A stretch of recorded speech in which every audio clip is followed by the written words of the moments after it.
So we're going to talk about why silence kills inside. Why your silence, why your air of uncertainty kills them inside and gives you control over them. Now, not negative control in terms of manipulation, but there is a certain sense of anxiety when you're waiting for something to be revealed, when you don't know the outcome, that suspends you, that puts you in the space of suspended anxiety where you don't know what's about to happen. In that state, people become more compliant, people listen to more what you say, and in general, you have more control over them, right? But the point of this is not to give you control over them. The point of this is to allow you to see a man's real nature, because it gets them emotional. And the more emotional somebody becomes, the more real they begin to act, the more of themselves they begin to act. And that's when the mask slips off and you begin to see their real personality when they get emotional. So that's why applying the strategies that I'm going to teach, it's not about manipulating it, it's not about hurting it, but about putting yourself in a position where you can see through the clouds, through the smoke, through the mask, and know the guy for who he really is. All right, so let's begin this. By the way, we're having a seminar in London. Purchase the tickets in the description down below. We're doing a meditation walk. If you can't come, it's too late. And don't forget, hit the like button and subscribe to the channel so that YouTube sends you notifications of these videos, because a lot of you are not getting notified. And also, I started a Discord. Why? A lot of you have been asking me for Discord. Click on the description down below to join the Discord, all right? So this question was asked by one of my Patreon supporters, all right? And she says that why is it that when you go silent, they start chasing you more, right? So I decided to go about it. Look, essentially, humans need, even when it comes to the actual silence, right? Humans need noise. It's a recent adaptations for humans to need something always in the background. Before computers, people had the television, where they would keep the television turned on for all day. Why? Because humans are not comfortable with silence. And this uncomfortability with silence is really an adaptation. It's really a learned adaptation. Silence affects people mostly. Separation anxiety disorder commonly develops after a person experiences a major stress or loss, such as a death of a loved one, a pet, or change of schools, divorce, or some disaster that separates an individual from their loved ones. Additionally, having parents who are overly protective or intrusive might lead to separation anxiety, right? So if you meet a man or a woman who've been through these types of situations, most likely your silence will affect them more, especially people who were neglected by their parents. Why? Because silence makes people feel uncomfortable, right? Humans want to understand. And when they don't fully understand you, they'll naturally be drawn to you. Not because you're someone special, but because humans naturally want to understand what they don't understand. A sense of uncertainty about the future generates strong threat or alert response in your limbic system. Your brain detects something is wrong, and your ability to focus on other issue diminishes. So that means when they feel through your silence that maybe your silence is because you're about to leave them, all of a sudden, them not knowing what's inside of you, you keeping your cards close to you, they begin to lose interest in other things and focus on what's causing them this anxiety, and that's you. And that's why all of a sudden they'll begin to think of you. They'll begin to see you everywhere. They'll get obsessed with you. They'll want to see all your photos and posts and stuff like that, right? Because you're causing them a release of a stress hormone called, what's it now? Oxytocin, not dopamine. You know what I'm talking about. I completely forgot about that stress hormone. Which one is it? Cortisol. There you go, cortisol. All right. Your brain doesn't like uncertainty. It's like a type of pain, something to be avoided. Certainty, on the other hand, feels rewarding, and we tend to steer towards it, even when it might be better for us to remain uncertain, right? The brain likes to know what is going on by recognizing patterns in this world. It feels certain. And when somebody does not sense the patterns, cannot come to conclusions from the patterns you're throwing at them. Because at the end of the day, when we talk to people, we are creating patterns, whether we know it or not, because we are humans. We repeat ourselves. People never do things just once. We're creating our pattern. Silence always breaks that pattern. Silence creates a roadblock between me and having certainty. And if you cause uncertainty, all of a sudden, all of my brain will focus on you. All of my resources, my anxiety, everything will be focused on you. Yeah. Now, is it healthy? Of course not, right? But this pretty much depends on people's individual attachment styles, right? This usually has not much of an effect on people with secure attachment styles. They usually, which is 50% of the population, They usually feel the anxiety and find a way to cope with it without using you, right? Ladies and gentlemen, my apologies. Like an addiction, anything, when the craving for certainty is met, there is a sensation of reward at low levels. For example, predicting where your foot will land as you walk, the reward is often unnoticeable, except when your foot doesn't land the way you predicted, which equates with uncertainty. The pleasure of prediction is more acute when you listen to music based on repeating patterns, right? It feels good to get it right. But also, if you want to increase the feeling, you create a little uncertainty and then you give them certainty. And the silence, and silence could be anything, right? It could be that you don't tell people how you feel. It could be that you pull away a little bit. It could be that you on vacation and you don't respond. It could be that you don't respond for 10 minutes. It could be that you don't respond for 20, 30, 40, 50 minutes. It could be that you take a whole day to respond. The point is, in that state of mind, you're their center, right? Now, remember, the brain is active when it's anticipating something, right?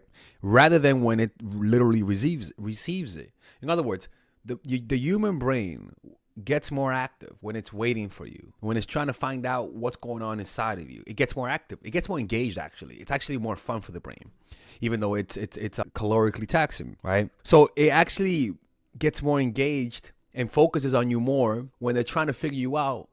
But once they figure you out, they go on to the next thing. Now, that don't mean that they will stop loving you. That just means that you're not their center as much because now they fully have you. It's like when your arm hurts, when your arm breaks, you're not focused on your arm when it's healthy. But all of a sudden, when it breaks, you're Googling everything about your arm. It's the same thing here, right? Where all of your attention is on you because now you're threatening their self-esteem through your silence. So we always feel anxious if there's risk of rejection, right? So it's kind of like when you always want to make the person, and this is unfortunate, right? It's unfortunate. Always make the person feel like that this acceptance that I have of you is not unconditional. You should always find a way to communicate that it's not unconditional.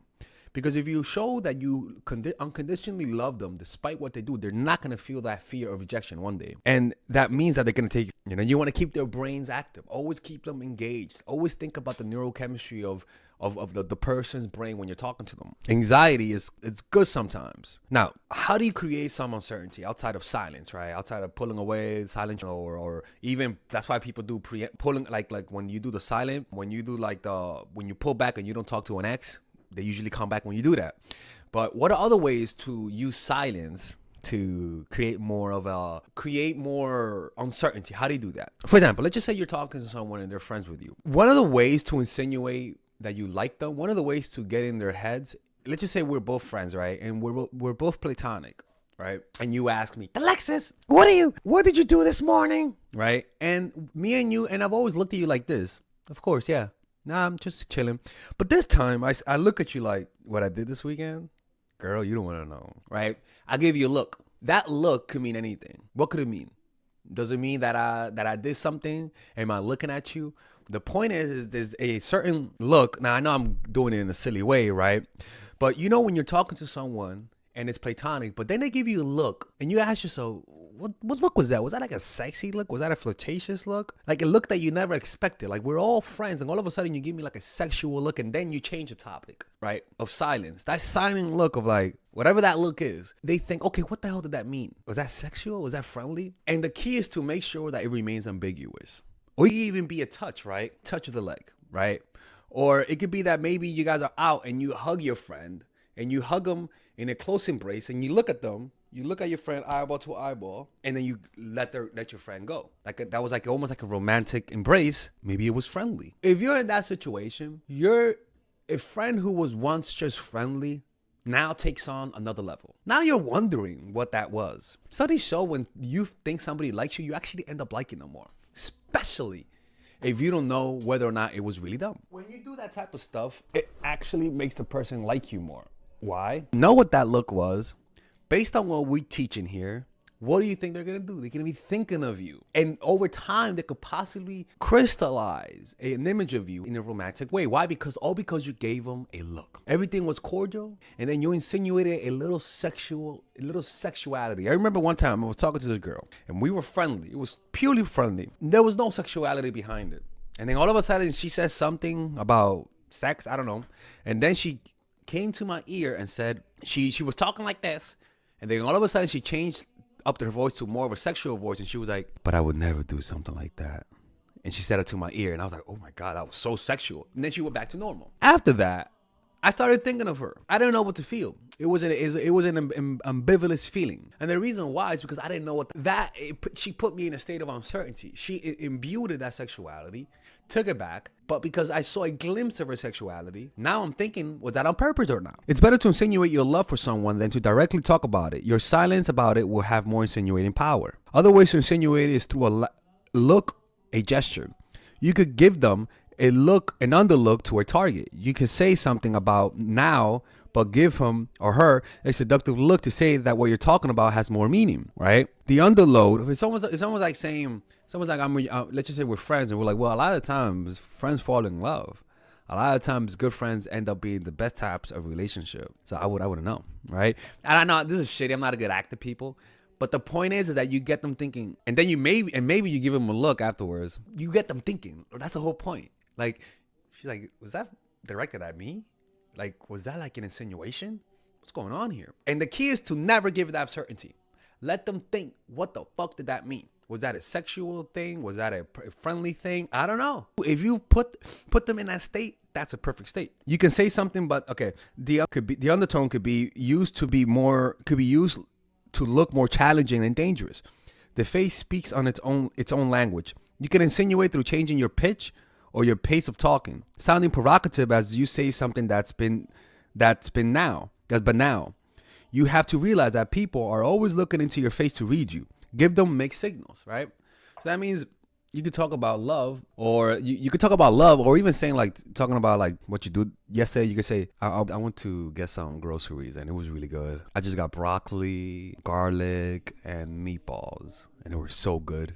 You would love those meatballs. Anyway, so how was your day? What'd you do? Right? And then you change the tone, right? So you could talk normal, and then just, I don't know, man, you change up the tone. Now, what does that mean? I don't fucking know what that means. The point is that you want them to ask what that type of silence where you're not really saying what you feel about them, but saying it through your nonverbals is what you really want to do.